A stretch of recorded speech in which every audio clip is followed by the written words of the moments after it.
Terrificon, and thank you for being here. My name is Paul Kupperberg. I've been a writer and editor of comics for a while, and our guest is Barbara Friedlander, who is also a writer and editor of comics. But back, when did you start at DC? I started in DC at about 64. 63, actually. I just remember the date on the back of my shirt. And you went to work as, did you go on staff as Jack Miller's assistant, or did you start as a freelancer? Eventually, I landed as Jack Miller's assistant. However, I started out in the clerical department, which is not a place where people start who want to be writers. However, if you have talent, and I was lucky, they noticed I had talent, and they sort of let me do freelance work for romance books. And I was very, very lucky to be promoted. I had, my freelance stuff was something that they liked, and Jack Miller mentored me, and I became his associate editor. And I have in the back of my shirt a funny caricature that he did of me. It shows all of the staff of DC. And let me just get myself up. If you can see it, great. If not, you can come look at my lookbook. You can see? Cool. There's the goddess of love. It's really not me. But I was so shocked. I have the original hanging in my office at home. And that's how I started. I started actually taking subscriptions for comic books. So I know the root from the ground up. That's the way to learn the business. You know, if you don't know what supports it, it's hard to know what kind of books to do. And you started working on Jack Miller was doing romance and Jack was doing humor, romance. He was able to do superhero stuff. I could not, because I never read the superheroes that you love, but I did know a little bit about love. And that's where I tried to put most of my emphasis, on love. However, as time went on, we tried to reach out to Archie Comics and do a similar thing. We did Swing with Scooter, which lasted a number of comics. And I worked for a couple of other people as well. You were there. I was just talking to Roy Thomas earlier, and he said that you don't remember this, and he barely does it, that you two shared an office for about a week before Mort Weisinger drove him out in despair and went to work for Marvel. Mort Weisinger was notorious. Mort was the Superman, the editor of the Superman line. He was treacherous. He was, he just was not a nice person, and he could drive any creative person crazy. Just to give you an example, Julie Schwartz, who was his best friend, another editor of DC in those days, they'd been friends since high school. After Mort died, Julie said, you know what they're going to put on Mort's tombstone? And I said, no, Julie, what? Because I'm a good straight man. And Julie said, here lies Mort Weisinger. And lies and lies. And that's his best friend. So. It's true. It's true. I worked in an office with E. Nelson Bridwell. I love Nelson. I loved Nelson. He was the most wonderful. He was an expert on Batman, Superman. He knew everything. The Bible, Shakespeare. He was there for everything, and he was so serious about it. And he loved it, and he was so tortured by Mort. He really was. It was so unfair. It was cruel. But Julie was much nicer, much nicer. So I worked in the office with Jack Miller, E. Nelson Bridwell. I don't know what these names are. I made one, I believe. Okay. And also Carmine Infantino. You all know Carmine. He was a very tall, commanding kind of guy. Crusty. Well, people didn't want to be crusty to me. I was lucky. Well, you were kind of a rarity in the comic book industry in those days, a woman in editorial. That's true. It's absolutely true. And a lot of, I've never said this in any interviews, but I'm going to tell you, because you are comic book aficionados. A lot of people didn't like the idea that I was a woman in comic books. It was difficult. The artists were not necessarily on my side because I liked certain artists and I didn't want to necessarily give a lot of them their work. So they resented me for that. But my favorites were Tony Abruzzo. Do you know Tony? Terrific. And Scott Pike, who were wonderful. I worked with other people too, but I loved those particular men because I thought they hit exactly what girls were looking for. Beautiful men, gorgeous ladies, and a situation maybe they could get themselves into, and in the end have happiness, flowers, and joy forever. Yeah, there was a formula to those things, and yes. But there was an incredible roster of artists on those books in those days. I mean, Gene Colan and Yes. John Romita Sr. and Yes. J. Scott Pike, like you said, they were just, and a lot of them were working at Marvel simultaneously as students. Was that an open secret? Did everybody know that while Gene Colan was drawing romance comics, he was also doing Submariner for Stan? You couldn't sort of jump ship, so it was An open secret. Yeah. If you got somebody who was a real meanie and didn't want you to do the work, they were ratty on you. I mean, it's like any other business that you go into. Yes. Okay.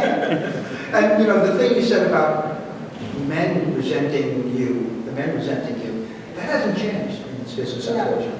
No, It's, you hear it from women, and I worked in DC's offices for 16 years, and I saw many things, a lot of stuff that came out in the news in the last couple of years was not a surprise. What is a surprise is some of the news that hasn't come out yet. But I don't know, what do you think is what's our problem? Why guys have such a problem? I mean, I think that they seem to think of women as appendages that can do certain skills. That's what they thought of then. And it's true. I succumbed to that. In the end, I could have stayed at DC. They really wanted me to stay, but I left because I wanted to get married, just like the heroes and heroines in my book. I was an idiot.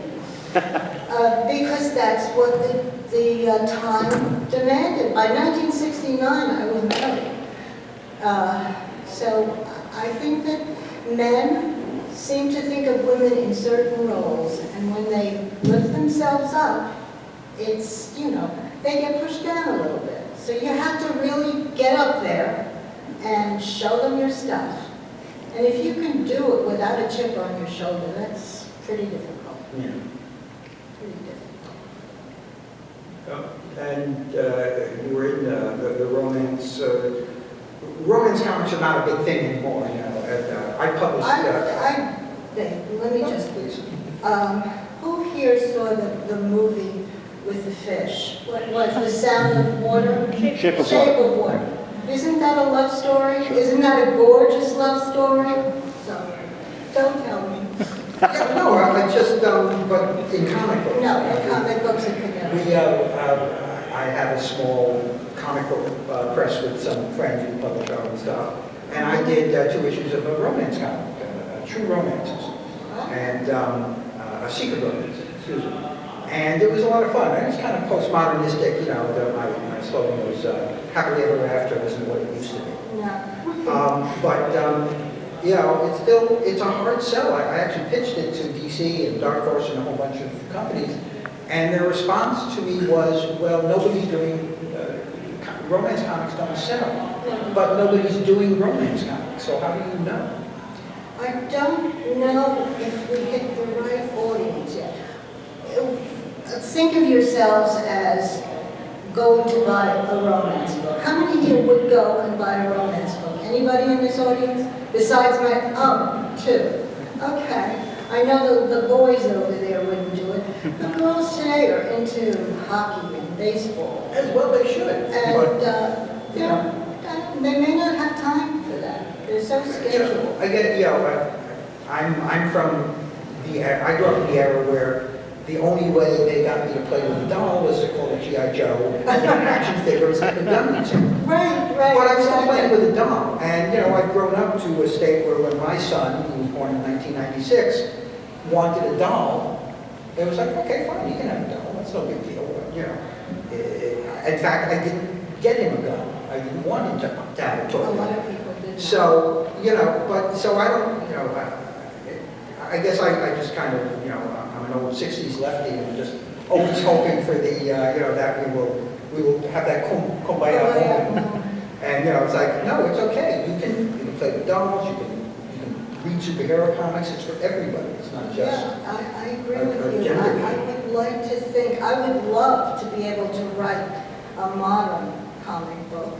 I really would, and I would do it like The Shape of Water, or, am I saying that right? Yeah. Okay. I would do it quite like that because a little bit out of reality. But reality is a very strange thing right now. So it's difficult to say what will sell. I have to agree. What's going to sell and what's not going to sell. The most important thing is distribution. And that I did learn at the EC because they had their own distribution. So that's a very important thing, is to where you can bring your books to sell and put them on display. Right.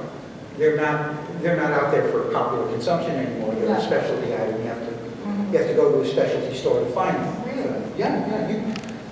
You don't walk into a candy store or drugstore and see a comic spin around. Those have been gone for decades. You're right. Yeah. You're right. So it's so only people looking for comic books are going to buy comic books. So. I agree. Anyway. So again, I mentioned some of the artists you work with, and I know the people on staff. I know a lot of people who were there: Saul Harrison and Jack Adler. Saul was wonderful. He was a wonderful character. I loved He was a great character. Although I will relate to you something he once said to me, which was, "I didn't care for your brother, and I'm not crazy about you either." So. Well, Saul didn't do that. Yeah. No. He was very outspoken and very into everything. Yeah. Every department, everything. He was the production manager at DC Comics, and he and a guy named Jack Adler, who was a production genius. Most of the special effects you saw in comic books, the wash covers, or you remember the 25th anniversary statue of Superman on the cover of the 80-page giant? That wasn't silver printed. That was done. That was a process that Jack was able to get through, Yeah. to figure out. Yes. And these guys ran the production department, and they were brilliant people. Joe Letterise. Oh, God, they were Walter Hurleychek.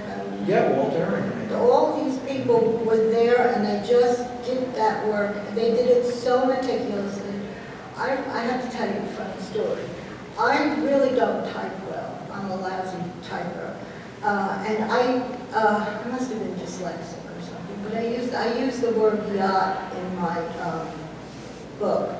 One of my books, I had a story, a continuing drama, and I spelled yacht every single time. I stopped correcting it because they corrected it for me. They laughed at me. that's what Gerda was there for. Well, Gerda was in the clerical, but Gerda was everywhere. Gerda was wonderful. There was a little German woman named Gerda Cattell. Yeah, she lived She through was the a sweetheart. Holocaust. Yeah. She was the sweetest woman. I mean, she was the librarian at one point. She was a proofreader. She was working in She could subscriptions. anything. She could do it. When I was there, she was, I think, Mr. Donenfeld's secretary. That could be. Yeah, she was that. But she was so capable, she could have done anything. Yeah. Very, very nice woman. It was an amazing place. I was lucky enough to.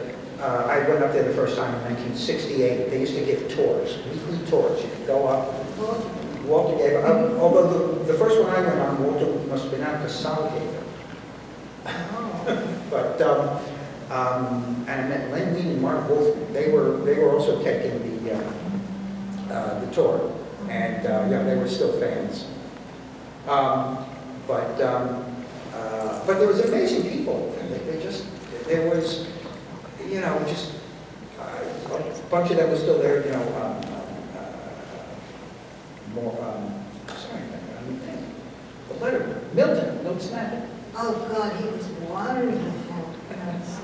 Yeah. He was ancient. You're talking about the ancient? I'm talking about the ancient Milton Snapper. Yeah, oh, God, he was wonderful. He had worked on silent movie posters. Do you know that? Yeah. He was so good at what he did. And he could tell you stories that they had to push out of the production room because he was just, you look at this little man, you never know what, you know, you don't know what people have lived through. And he lived through new creative people, and he was wonderful. There was, and of course I'm blanking on his name at the moment, but around the post office building in New York City. I don't know. Well, no, I'm talking about the post office building in 30. Oh, yeah, yes. The inscription, neither rain nor sleet, or whatever it says, the stone inscription around. Just got this. That was a DC comic. That guy became a DC Comics letterer. It's not Joe. It was. I can't. I'm blanking on his name, and that's a shame because he's brilliant letterer. He did all of DC's advertising and display lettering and the cover lettering and all that because he just. You know, he was just so smart. Precise. But this guy went from, you know, designing important architectural features to comic books. It was. They were creative people. Yeah. Very, very creative people. Yeah. And if you have that within you, use it. Don't let it die. Use it. Really. Well, even if you're planning a birthday party, just go out there and use it. Make somebody happy. That's the way to do it. It's art and everything. Mm-hmm. Like there's a show about these barn builders. They take down old barns, and there's this scrawny little guy who runs the forklift, and it's like you watch this guy dismantle a barn with this forklift, and just take these timbers apart. And you go, you know what? I don't care that he's driving a forklift. This guy is an artist. You know, he's doing a work of art. Everybody has art in them. They just have to use it. And speaking of art, I want to talk a little about Swing with Scooter. Yeah. Because Swing with Scooter was a teen comic that debuted in, what, 65? 66? Around that time, yeah. And Scooter was obviously, you know, there was... They're here. Right. This is the first page, the first. They were, you're obviously playing off of Paul McCartney and the Beatles. Yes. Which, after the first couple of issues, sort of got played down. Yeah. But we were obviously, who does this look like? Archie, a little bit, a cousin of Archie. But it was a slightly more realistic style than the Stan Goldberg. Yes, I love that. I know it. This is why I bring it up. You co-created it with Jack Miller. Yes. And you had working for like the first 2 years, the incredible Joe Orlando. Oh, God, I love Joe. I'm sure if you don't know the name Joe Orlando, you should look it up. Joe is a brilliant artist and my favorite evil imp in the world. It was absolutely wonderful. Yeah. He married a friend of mine. Oh, He okay. did. Wasn't happy. And She wasn't or he wasn't? He had one son that I know of. Hmm. He adored that son. Yeah. I worked with Joe several times. He was my editor on several projects and my boss for a little bit. And I loved him. He was, if he started on you, if he went after you, he could be merciless. But if you were in on the joke, it was hysterical and you were his best friend. It was evil, it was wrong, but Joe just did that. Yes. I'm going to tell you a story, and this story is going to appear in Alter Ego. I have to tell it because when Joe Orlando drew for Mad Magazine, they had, and if you have any of those old issues, it's wonderful to look at because he was so creative. However, every year Mad Magazine took a trip someplace. And one year they had one person who subscribed to them in Haiti. So So they decided they would all go to Haiti to get this kid to sign on. And they went to Haiti, and that was the time when Papa Doc Duvalier was there. Do you remember him? He was not a very nice man. People were scared of him. And make a long story short, Joe and a couple of his friends were riding in a taxi, and also, all of a sudden, the Tum-Tum Macoop, is that what you jumped out, stopped the cab, opened the back of the trunk, pulled out Joe and everybody else, and in the back were all these pamphlets against the Papa Doc. And they never saw the driver again. They were asked to leave the country, and they couldn't get out of there fast enough. But that was a Joe Orlando story. He was very proud of that. I would have been scared out of my mind, and I'm sure he was. I'm sure he was. But, there was something that has fans have been curious about for a long time. I don't know if you can answer it. There were about 3 months, there were different house ads running for Scooter. And it was, it shared, I think, with Dead Man. Oh, no. Yeah, no. it did. But it was advertised as being in Showcase. I have no idea why, because I had no control over distribution or advertising. Yeah. But it originally, it looked like it was supposed to debut as a feature in Showcase, you know, like a 3-issue thing. I don't think it ever did. No, it didn't, and it switched Because instead. I have other issues here, and I can tell you. No, I know it didn't, but that was the question. There was like 3 months worth of house ads, and then suddenly the number 1 came out instead of Showcase number 60 or whatever. I don't. Maybe there was. They often did that. They often scared people to death because they were this little company. This was not taken over yet by Warner, Time Warner. Right. So they would scare people on a regular basis. If you don't do this, you don't do that, you're not doing it the way we like it, you're out. And that was not, a good way to live under the gun. I don't know if it was like that when you were there. No, it wasn't when I was there. I hear it's like that again. I can believe that because there are so many creative people. Well, it's not usually the really creative ones who get to drive the bus. It's usually the bosses of the really creative ones who try to drive the bus. And there are a lot of bus accidents. Anyway, Joe had, he was a brilliant science fiction and mystery and horror artist, and he'd just been he did Inferior 5 first, Nelson's. He did, I have a copy of Inferior 5. It's very hard to find Inferior 5. Yeah, it is. Jack Miller and, But yeah, that was written by Nelson and drawn. It was a it was a superhero parody. Yeah. They had, Inferior 5. they had Awkward Man and White Feather. Joe drew this one. He did. Yeah, that's true. He drew this. And then I think Sikowski took it over when Yeah. he left. And you work a lot with Mike Sikowski? I don't recall working with him. I know Jack worked with a lot more people than I did. Yeah, it's interesting because Sikowski is one of those people that I don't think there's a lot known about him in fandom. He's like one of these kind of, you hear all these kind of stories about him. I've seen some pictures of him. Looked like a really rough guy, rolled up sleeves and drawing a semi-nude model or something like that. Yeah, there were John Broom is the name I remember. He worked for Julie mostly. Yeah, he was a great friend of Jack Miller's. There were a lot of people, that are floating around in the back of my mind that I cannot remember. But I have to tell you, going back to what you said originally, I had never felt really, I was scared all the time when I was working there, I can tell you, because of that policy of, you have to be at your best all the time. But I never felt intimidated by anyone, really. I mean, except for the artists occasionally that would, voice their opinions. They tried that with mail-letters too. Yeah, I never felt that way. I always felt comfortable and very safe being at DC. So why did I think?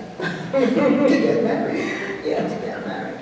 I can tell you something very interesting. I know how much they wanted me to stay because they sent me for a weekend to Sheldon, Maine. What? Sugar and Spike. Anybody ever read Sugar? Adorable. Absolutely the cutest. And I spent the weekend and I dragged my mother with me because they said you could bring your mother. So I did. And it was really an informative, wonderful weekend. He had very bad eyes, and then finally he had an operation which allowed him to really work again. Yeah. He had a work road. He had to give up cartooning for a while. Yes. But I have about 120 pages of Sugar and Spike comics, Xeroxes of those that were mostly published overseas, so didn't get published in this country. And also his granddaughter is around. She's been, Oh, she? yeah, she's been working on helping bring him back because people remember. I think that was the most adorable thing. I think that could play well. Well, and besides Sugar and Spike, and besides Scribbly, which he did in the 40s, which was a comic strip about a boy cartoonist, much like himself. And wasn't there about a dog also? Scribbly? No, there was Ma Hunkel in the Red Tornado. 4 pages. Yeah, but he was also the editor. He was like 19 years old when he was an editor of DC in 1938, when he, got Siegel and Schuster's Superman. Went to the bosses and said, hey, you should publish this. So, this guy, and through the 1970s and maybe into the early 80s, he was still consulting at DC. They were still after him for his advice and opinion about how to do things. They respected him. He was a brilliant writer. Yeah, He was wonderful. He was doing state-of-the-art superhero comics in 1968, when none of the other guys from the 1940s could match that level. That's true. Pretty incredible. Scooter and the other teen humor books, they were all done, like I said, in a slightly more realistic style than the Archie stuff. But after about, in 1968, everything suddenly switched over to the Stan Goldberg. And, was that kind of... I think what happened was, and I didn't bring an example of it, but I'm going to show you this cover. This is a very, very pretty cover. It's one of the artists that I said. It's either Scott Pike or Tony Abruzzo. It's a very, very beautiful cover. What they did was, when Karma came aboard, they started to make women have muscles, and which is a good thing, but they also had edgy faces. And they were not exactly females. They were more, they had a tone of masculinity. I don't know if that was a good thing or a bad thing, but it was not part of my philosophy of doing things. And that was after I left. I had a certain style or whatever of doing things. They had their own style that worked for them. What worked for me, everybody is entitled, right? Absolutely, yeah. It's so you weren't involved in that when the style switched over, because they used to be like book-length stories and. I did several chapter stories, which I love doing because I used to love soap operas. Well, I was going to get to that. Oh, okay. I love doing that, and I used to watch it with my friends, soap operas, As the World Turns, The Edge of Night, all the good ones. So I thought girls would like that too. And they ran for quite a while, so I'm sure girls did like it. Well, there was in Secret Hearts and Heartthrobs. Yes. You did the Reach for Happiness, which was Jack Miller and Gene Colan, and Three Girls, which you did Lives, with Jay Scott. Right. And you just said what motivated them. You just thought that would be a... That's what I did, yes. Also, I loved old movies. Yeah. So I was a big fan of old movies. And I think I tried to put a little of that into the stories because... Gene I never heard anything. Right. Little Betty. Bob Canada was Was he doing the romance books at that time, or was that later? No, that was later.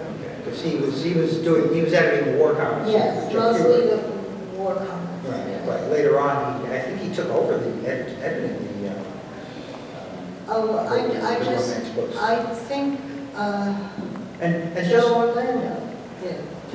Joe it Orlando. could be Joe and Bob. When I left and I was doing a little freelance work, I had to submit stuff to Joe. Mhm. And I sat down and he said to me, Barbara, now you have to do a whole outline. You know, and it's hard to work with a complete outline. But that's the way they were written.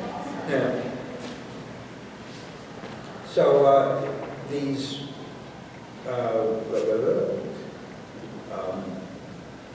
Oh, I can tell you something funny that saw. please do. Harrison told me, in one of these serial things, the lettering department, it was called Reach for Happiness, and they called it Reach for Penis. Which I thought was very- What do you have on Reach for Penis? There was a lot of profanity in the production department. Yes, there had to be, my God, and to have some humor. And you were not allowed to use the word flicker because it would be... Or the name Clint. Right, couldn't use that. But could almost use anything else. Stan Lee got away with it, and he had a character that said he named him Clint, and he got away with it, but... Because but it maybe didn't believe. Yeah, well, until printing got better in the 90s, you know. Now anything. I can remember speaking of print. They had, during the time I was there, they changed the size of the boards. Yes, they went from twice up to 1.5 times. Right, and they also took us, the whole staff, on a bus trip someplace. And it was to a lettering thing. They were going to get rid of all the letterers. And they were going to do lettering. This was going to be like typeset lettering. Do you remember that? Charlton Comics. Did they take you to Derby, Connecticut? I don't know where I was. Because Charlton Comics, they had the credit in the comics was A machine, A period A machine. letter by A machine. Mhm. And what it was, in fact, I'm involved with some people who were doing a documentary about Charlton Comics. Okay. And we were in Derby, Connecticut, where they were headquartered, and we were giving a talk at the library and showing some clips. And there were several people who worked there, which was great. But one woman stood up and said, I used to work the Johnny typewriter. I was like, oh my God, you're a machine. Yeah. So yeah, there was I think an Italian brand of typewriter that made this extra wide plan. Yeah. I remember going there, and everybody from the lettering department was having puppies at the time. But it just didn't work for them. It lost the whole feeling because she was so used to seeing that. And DC always had great letters. I mean, you know, Yes. you had Ben Oda and I think Walter. Walter, yeah.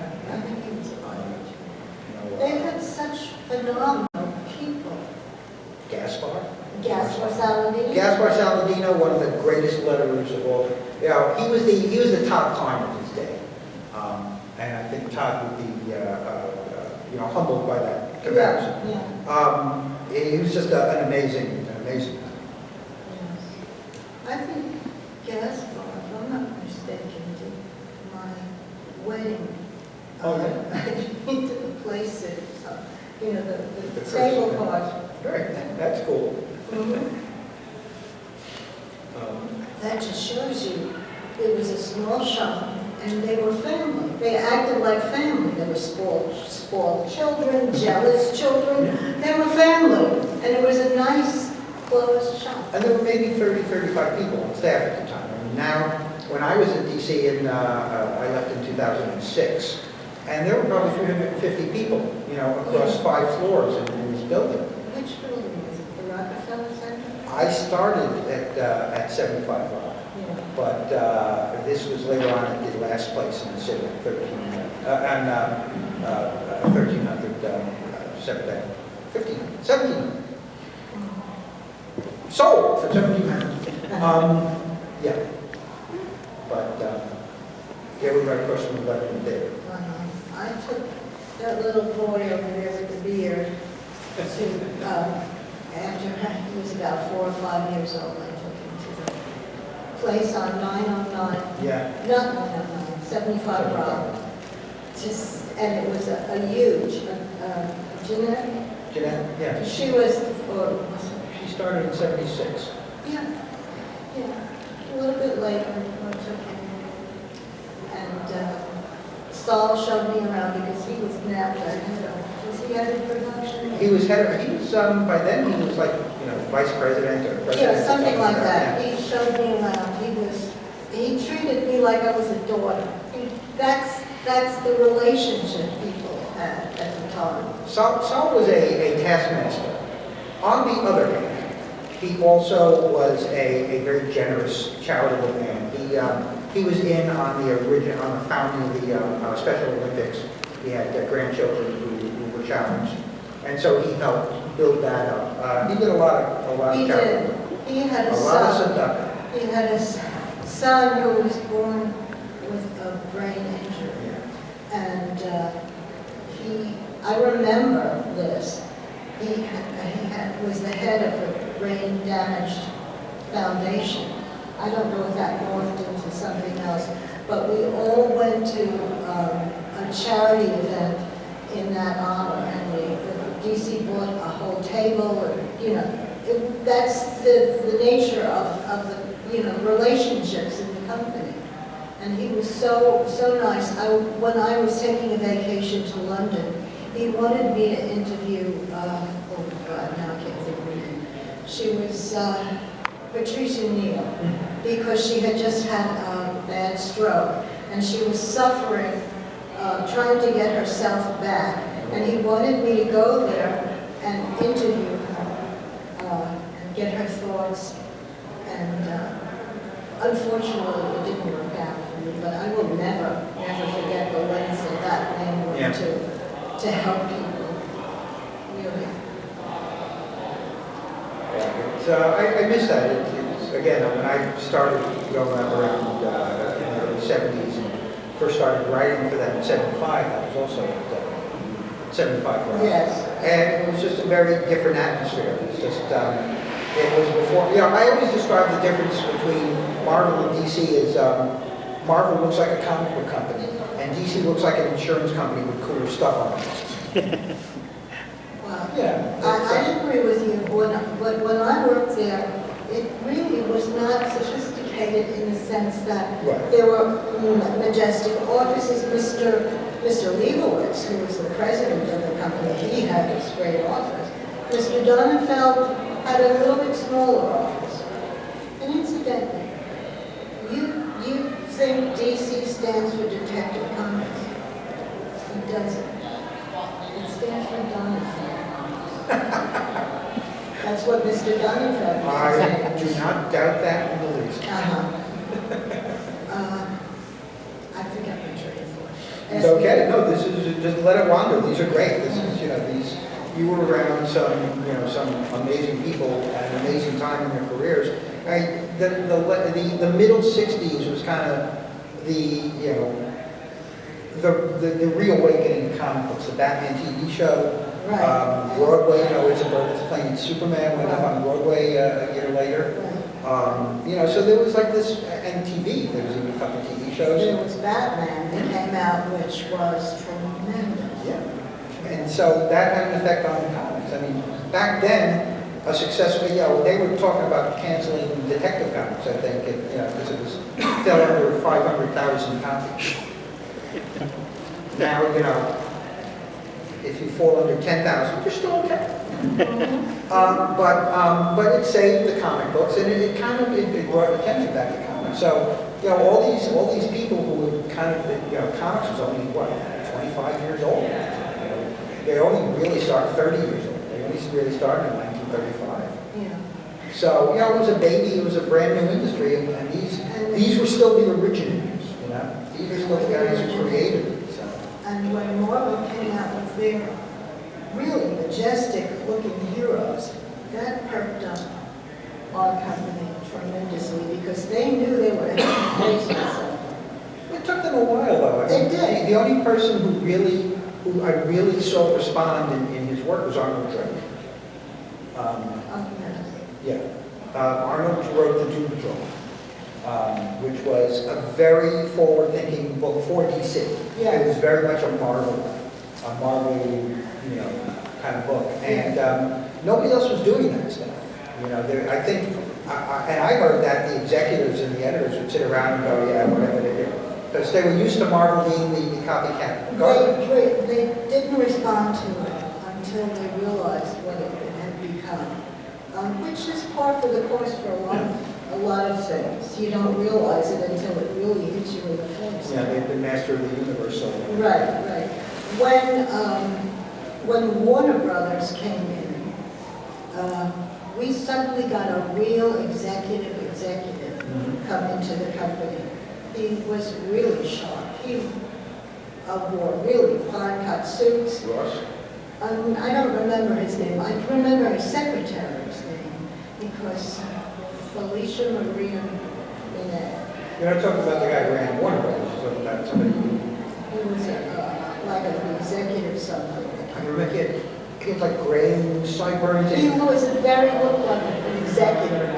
I can't remember his name, but I remember I used to describe him as looking like a really well-dressed cardboard cutout. He did, but even his secretary, Felicia, was, really high class. Really. That's Paul Kupperberg.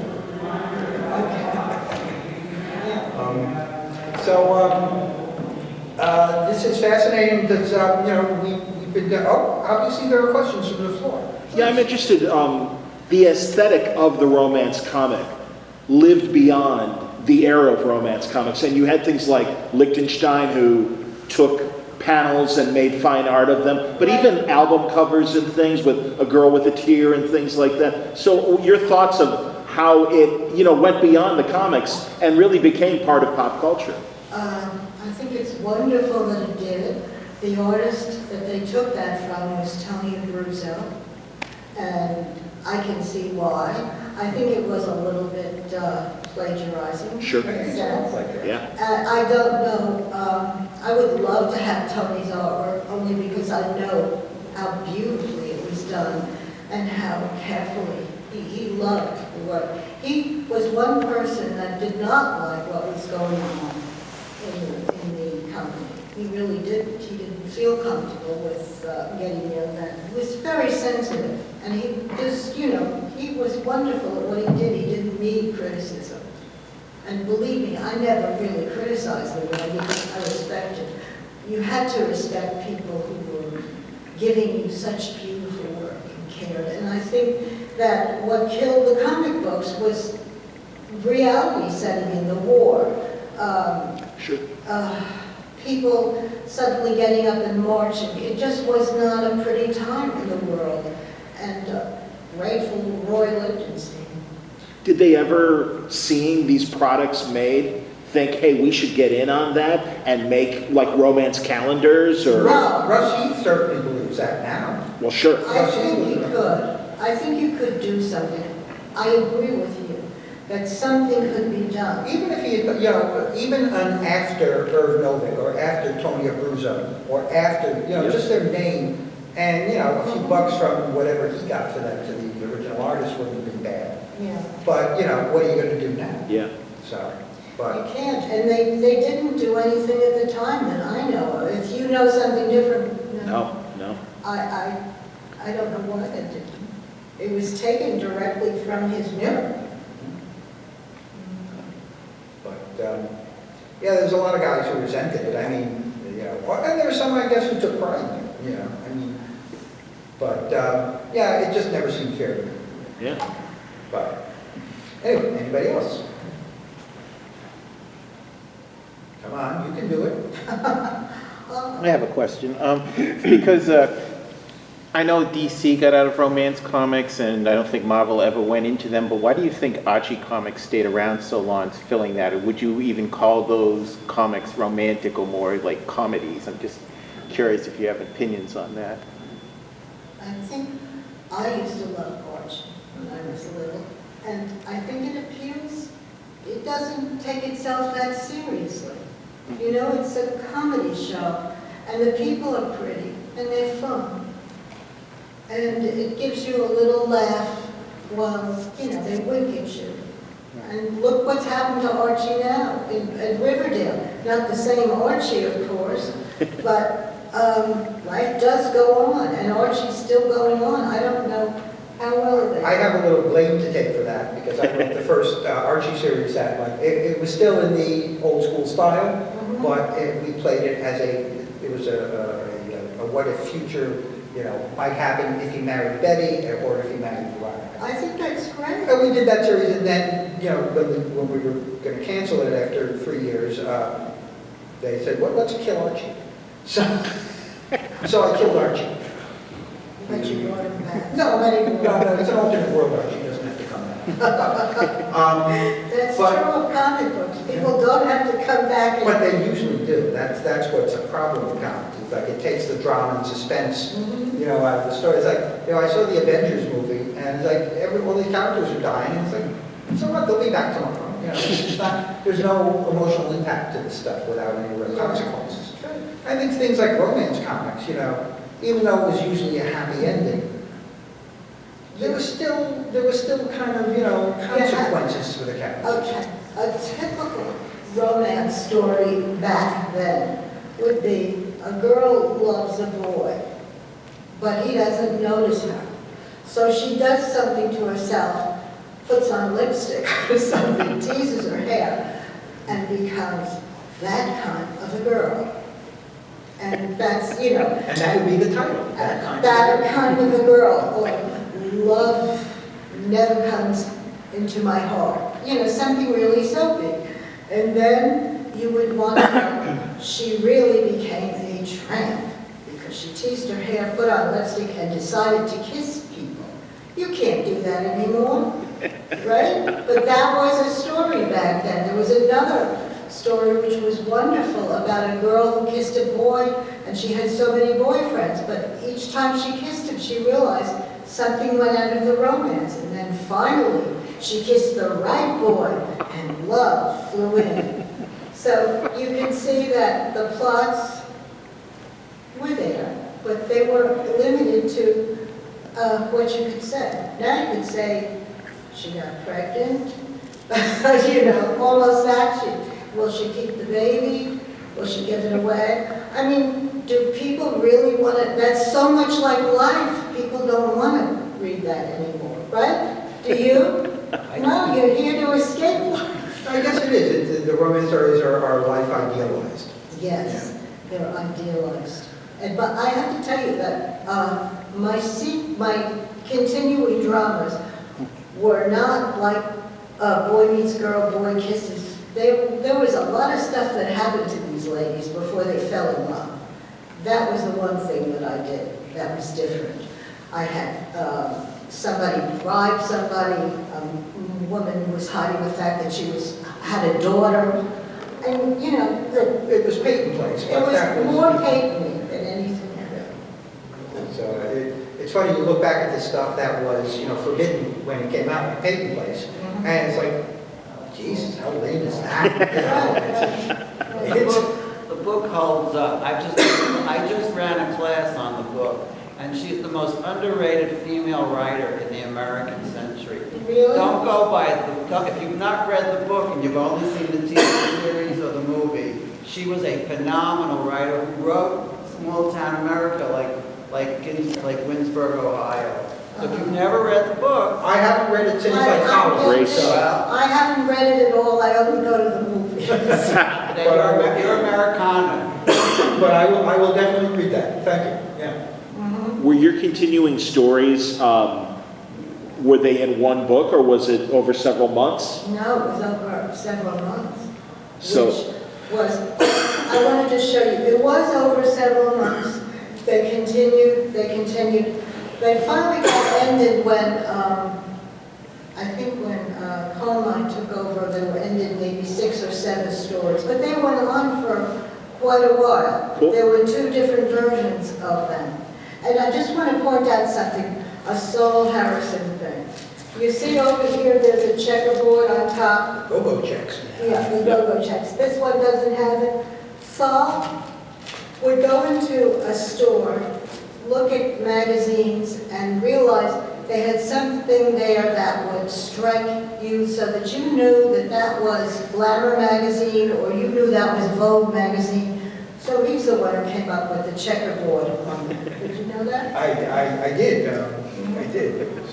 It didn't last very long. No. It took a few months, and it's been entertaining since. Anybody else? Susan, what was that sign? 10 minutes. Oh, 10. Okay. Anybody else? Yes. I have a follow-up question. Do you think it's hard to keep romantic stories fresh? Because I'm thinking, like, obviously there's not comic stories, but something like Hallmark Channel will crank out all these stories, and they tend to get repetitive, especially over time. Do you think it's a challenge to come up with new ideas or with romantic I don't stories? think the people who watch and read that stuff want new ideas. The answer is yes. I think my mother could read, she would subscribe to these Harlequin book clubs, these romance novels. She would get, like 12 of them a week. She'd read 2 or 3 a day. She'd just sit there and, read these things. And they were, the covers were different, and I'd flip through them, and it's like, Mom, what do you read? Yeah, whatever she read. But, it was just, they were all the same, and that's what she liked. And, when you look at a Hallmark thing, it's like, look, every story is boy meets girl. It could be boy meets atomic bomb, it could be boy meets, villain, but really every story breaks down to that essential plot. Yeah. So, there's always ways to keep it fresh. Depends on what your audience wants. There was a successful comic book about 10 years ago that was a romance book. It was called Blankets, Craig Thompson. Oh, yeah. And it really, and he had a more independent art style. It wasn't that beautiful girl art style of the books of your era, but it did well. And I think now it's more about personal stories. And I know that was actually a big thing didn't Simon and Kirby kind of invent the romance comic back in the 40s?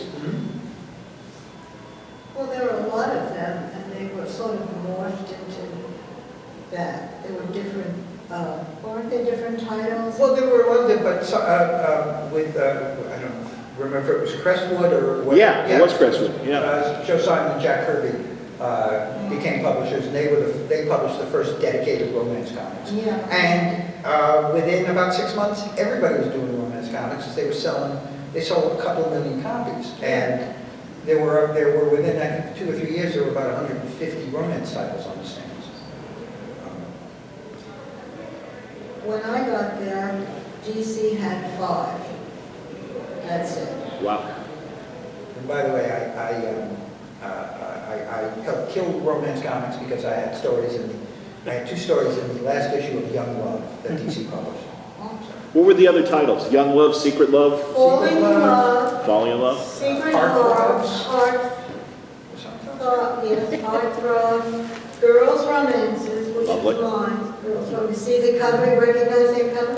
And several of these were inherited, were taken over from like Quality. Yes. Okay. Memory Continued. Yeah, Same with they GI did. Combat was another one. Would they ever use the inventory of the way they did with Quality Interesting. superheroes? Listen to this. Please.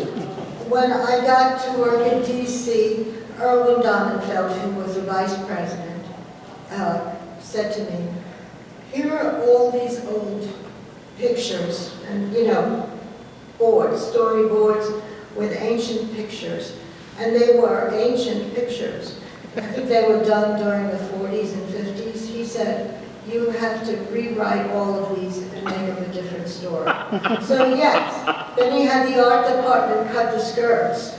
But they were still old. Hilarious. And they also did that with some of the humor stuff. I think they did it with Windy and They did it with my stuff because it went into other things. So they did. Dobie Gillis became Windy and Willie or something like Hilarious. that. They redid the hairstyles and the clothing. Right. They hired somebody, they paid them a very minimal amount to do that, because they paid me a very minimal amount. Well, back then, it was minimal amount. I mean, publishing to begin with, you didn't go into publishing ever to get rich.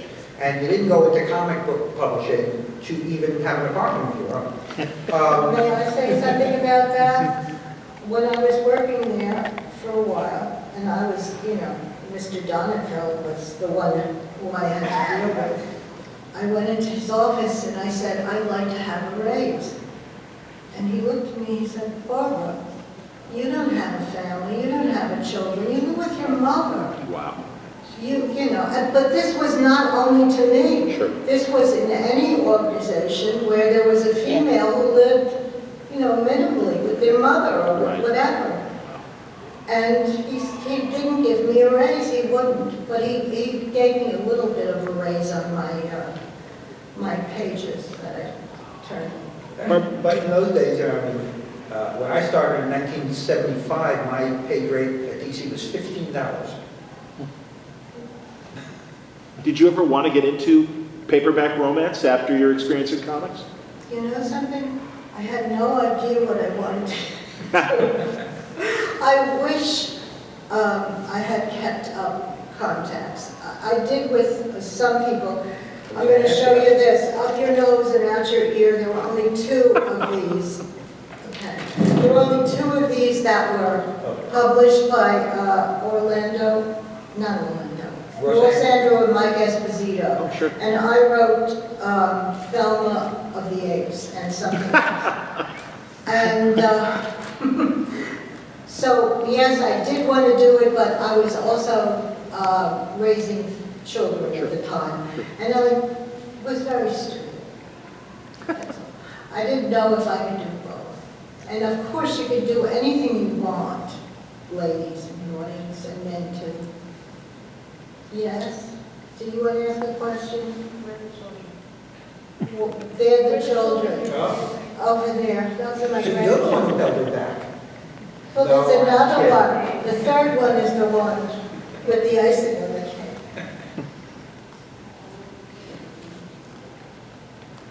Are there any other questions? Any other questions? Yes.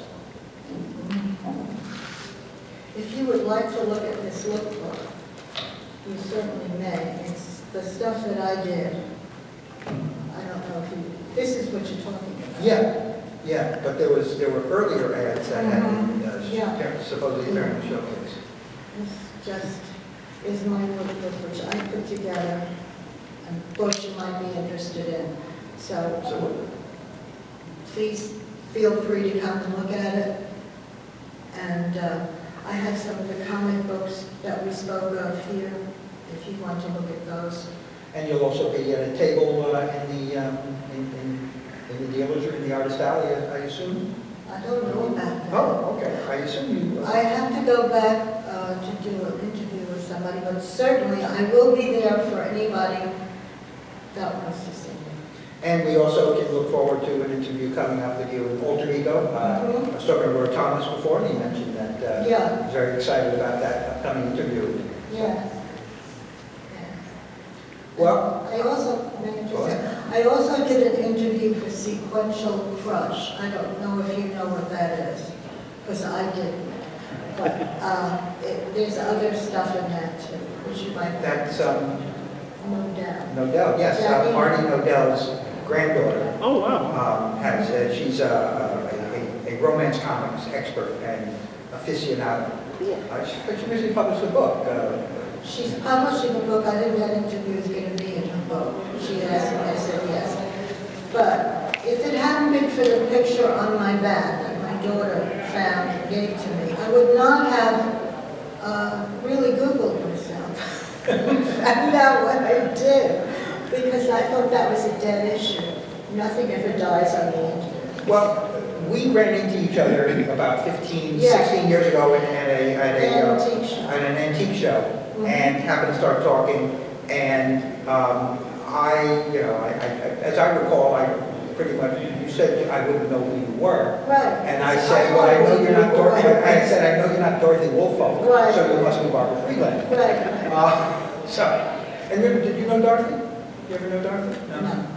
No, but I can tell you that during the war, slightly after the war, Zena Brody Zena Brody. was the lady who was one of the editors of there's a guy who, one of the editors of the women's books. I really was not the first, and I hope I won't be the last. You're not. There have been many, many, many who have followed you since.